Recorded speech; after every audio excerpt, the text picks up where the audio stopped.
I want to tell you a story.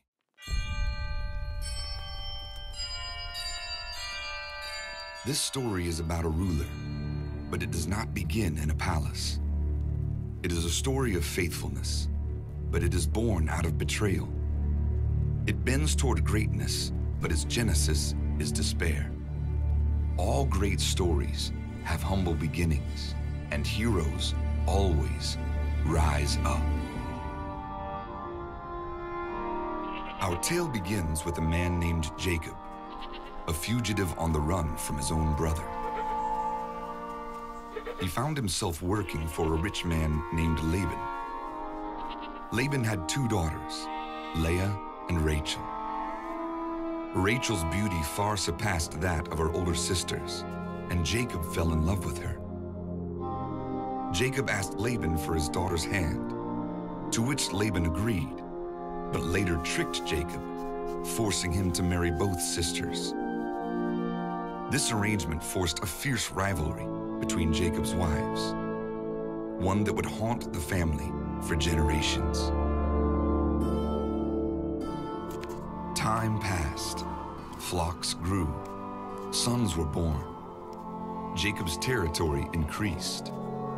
Yet in the midst of prosperity, Rachel could not conceive. In her agony, she cried out to God, begging for a child.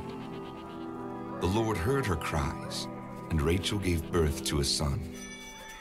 She named the child Joseph. The boy of promise had his mother's eyes, and through him, God would save the entire world. Yet life would not get easier for Joseph's family. Rachel died, giving birth to Benjamin. Years later, when Joseph was 17 years old, the Lord gave Joseph a dream. The next day, Joseph went to his brothers and said to them, "I had a dream where we were gathering grain in the field. Suddenly, my sheaf of grain rose, and your sheaves gathered around mine and bowed down and worshipped it." Hatred grew in his brothers' hearts. "We will never bow down to you."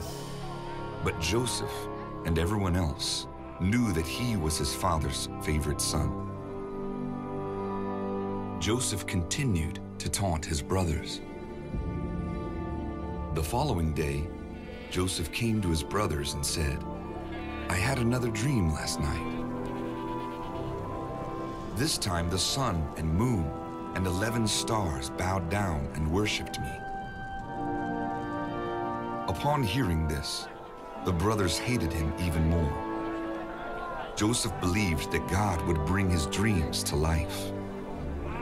But he had no idea how difficult the road ahead would be. After Rachel's death, Jacob grew more and more obsessed with Joseph. After all, he was the son of his beloved wife. Jacob loved Joseph more than any of his other sons, and everyone knew this. One day, after watching over the herd with his brothers, Joseph returned home with false accusations against them. Jacob believed Joseph, much to the dismay of his brothers. Jacob believed that Joseph was promised to him by God, and so he gave Joseph a beautiful coat. Radiantly decorated, this coat of blessing reminded Joseph how much he was loved. Every time he put it on, he was wrapped in his father's affection. But Joseph abused this promise and flaunted his father's love. Day after day, he taunted his brothers, and they hated him all the more. As the brothers watched the herd in a distant country, Jacob sent Joseph to check on them. Joseph set out, plotting to bring back a bad report. As Joseph approached, the brothers saw him. "Here comes Daddy's boy," they said to one another. "Let's kill him. Then what will become of his dreams?" When Joseph arrived, the brothers seized him and ripped the coat of blessing off of him. When they were finished with him, they tossed his lifeless body into a very deep chasm. While plotting what to do next, the brothers saw a band of merchants passing by. They agreed that it would be more civil to sell Joseph to the slave traders than to kill him. Now rid of Joseph, the brothers took his coat of blessing, tore it, and soaked it in animal's blood. They took the rags to their father and told him, "Look, your son has been killed by a wild animal." Believing that his beloved son was dead, Jacob was heartbroken.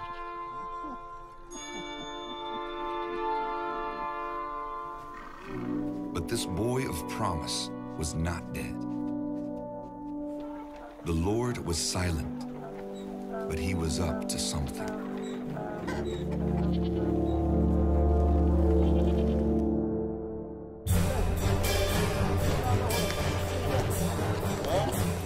When Joseph arrived in Egypt, he was sold to a general named Potiphar. Over time, Potiphar grew to trust Joseph, and he put his entire house under Joseph's watchful eye. Joseph led well and served his master diligently. Yet Potiphar had a wife who believed the rules did not apply to her. She took notice of Joseph and ordered him to sleep with her. Joseph refused. "My master has entrusted me with his entire house. He has been gracious, and he has given me everything. Everything, that is, but you." As Potiphar's wife persisted, Joseph remained steadfast. "I cannot sin against my God." Day after day, Potiphar's wife pestered Joseph, begging him to sleep with her. Until one morning, Potiphar's wife snuck up on Joseph, grabbed his coat and whispered, "Come to bed with me." Joseph pulled himself from her grip and ran out of the house, leaving his coat behind. Potiphar's wife began screaming, "Help! This dirty slave tried to rape me." When Potiphar heard this, he burned with anger, fearing that his trusted servant had broken his trust. And so he threw Joseph into prison. And though in despair, the Lord had Joseph right where he wanted him.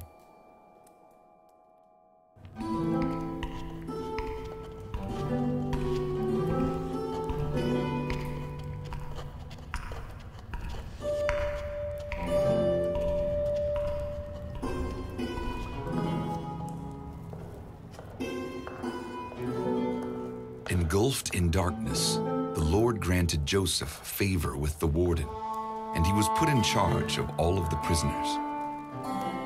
Years later, two of the Pharaoh's servants, a cupbearer and a royal baker, offended the king and were sent to prison. One night, the two prisoners each had a dream. When Joseph saw his prison mates the following morning, they were both distraught. They told Joseph, "We both had dreams that we do not understand." Joseph replied, "Do not all dreams belong to God? Tell me your dreams, and I will interpret them." The cupbearer began, "In my dream, I saw a vine in front of me, and on the vine were 3 branches. As soon as it budded, it blossomed, and its clusters ripened into grapes. Pharaoh's cup was in my hand, and I took the grapes, squeezed them into Pharaoh's cup, and put the cup in his hand." Joseph replied, "Here is what your dream means. The 3 branches are 3 days. Within 3 days, you will be restored to your previous position. But when you are, please remember me. I beg of you, do not leave me in this prison." This news caused the baker to be optimistic. "Here is my dream," he said. "There were 3 baskets of bread on top of my head. The top basket was full of all types of baked goods for the Pharaoh. But the birds came and ate the bread out of the basket. Joseph's face grew solemn. Your dream means that in 3 days, the Pharaoh will cut off your head and impale your body on a pole. The birds will eat your flesh. And so, 3 days later, the Pharaoh had a birthday feast, and the events that Joseph predicted came to pass. The baker was executed, and the cupbearer was restored. But Joseph was forgotten.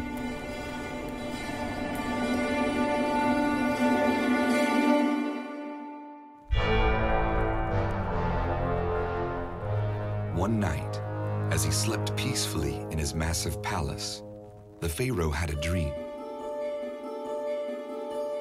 In the morning, the Pharaoh was beside himself. The Pharaoh called all of the wise men in Egypt to assemble. He described his dreams, but none of the wise men could interpret them. The Pharaoh was troubled. All of a sudden, as if a light was turned on, the cupbearer remembered Joseph. When I was in prison, I had a dream that troubled me greatly, but there was a slave who interpreted it, and it came to pass just as he said. The Pharaoh sent for Joseph, and he was brought out of the prison. Is it true that you can interpret dreams? The Pharaoh asked. No, I cannot, Joseph replied. But God can. Tell me your dream, and God will give you an answer. The Pharaoh began. I found myself standing along the Nile River as 7 fat cows emerged from the river. When they reached dry land, 7 skinny, sick cows came up out of the water. Suddenly, the skinny cows swallowed up the fat cows. Then I was whisked to a wheat field. 7 heads of grain, healthy and good, were growing on a single stalk. After them, 7 other heads of grain sprouted, thin and scorched by the east wind. The thin heads of grain swallowed up the 7 healthy, full heads. Your dreams are one and the same, Joseph replied. The 7 good cows and 7 stalks are 7 years of plenty, and the 7 sick cows and 7 bad stalks are 7 years of famine. Joseph continued, for 7 years God will bless the land. There will be abundance like you have never seen before.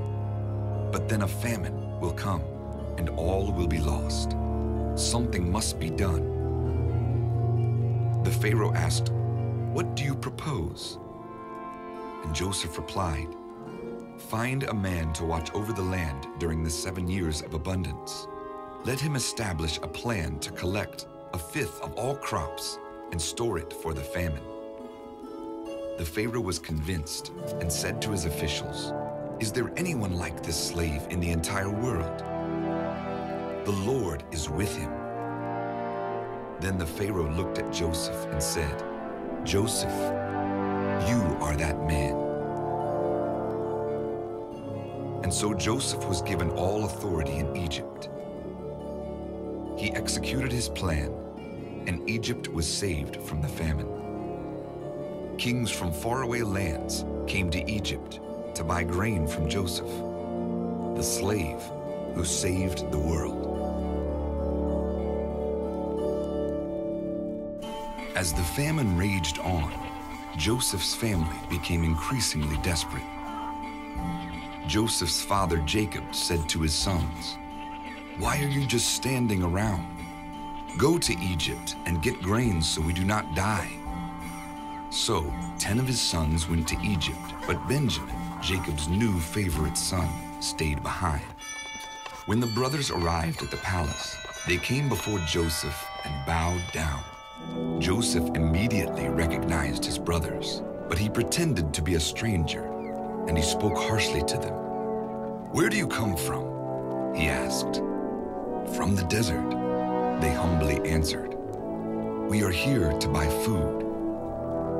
But before they could explain, Joseph accused them of being spies and threw them into prison. After 3 days, Joseph demanded that his brothers return home to their father. As they were leaving, Joseph made one strange request. "Let one of your brothers stay here in prison and bring back your youngest brother to me." The brothers agreed and left. When they were gone, Joseph broke down and cried, for he longed to see his father again. When the brothers got home, they told their father about the agreement. Jacob collapsed. "First I lose Joseph, and now Benjamin. Why is God against me?" But the brothers assured their father that they would return with Benjamin. When the brothers returned to Egypt, Benjamin went with them, just as they had agreed. Joseph greeted them and invited them to eat with him at his table. As the brothers were preparing to return home, Joseph said to his servant, "Fill the men's bags with as much food as they can carry. Then hide my silver cup in the youngest one's bag." The next morning, the men were sent on their way. They had not gone far from the city when a palace guard caught them and accused them of stealing the cup. The brothers denied the accusations. The guard said, "Let me see your bags, but if any of you has the cup, he will become my master's slave." The guard searched them, and the silver cup was found in Benjamin's bag. Joseph was still in the house when his brothers came in. Joseph yelled at them, "Why have you stolen from me?" The brothers threw themselves on the ground before Joseph. "We will be your slaves," they begged. But Joseph said, "No, only the youngest will be my slave. The rest of you dogs can return to your father." Then Judah spoke up, "I cannot return to my father without Benjamin. Please allow me to take his place." Upon seeing Judah's sacrificial love for his brother, Joseph could no longer contain himself.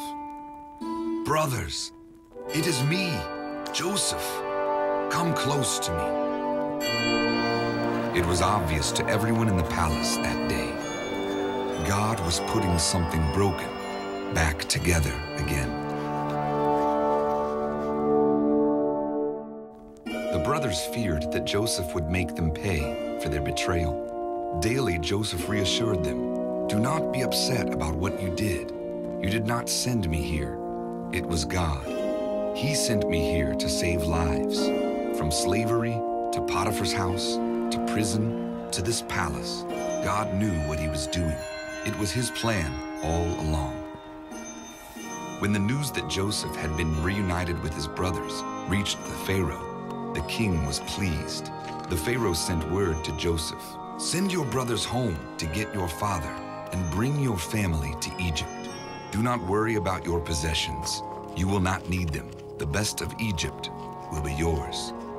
As the brothers were leaving, Joseph hugged them again and said, "Hurry back. I am preparing a place for you, and do not worry about what is in the past.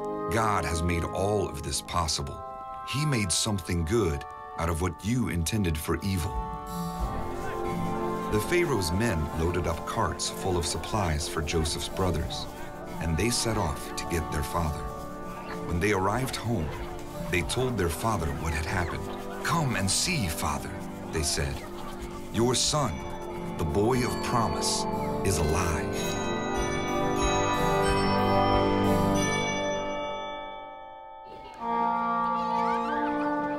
Joseph lived in Egypt, along with all his father's family. He lived many years and watched his grandchildren and their children play within the palace walls. When Joseph was 110, he said to his sons, "I am about to die, but God will surely come to your aid and take you up out of this land to the land he promised to Abraham, Isaac, and my father Jacob. You are not home yet, and when God leads you to the promised land, carry my bones up to that place.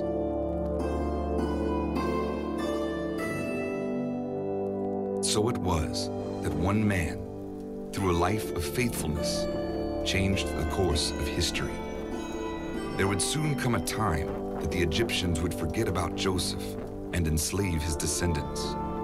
But even through bondage, the Lord would not forget his promise of rescue.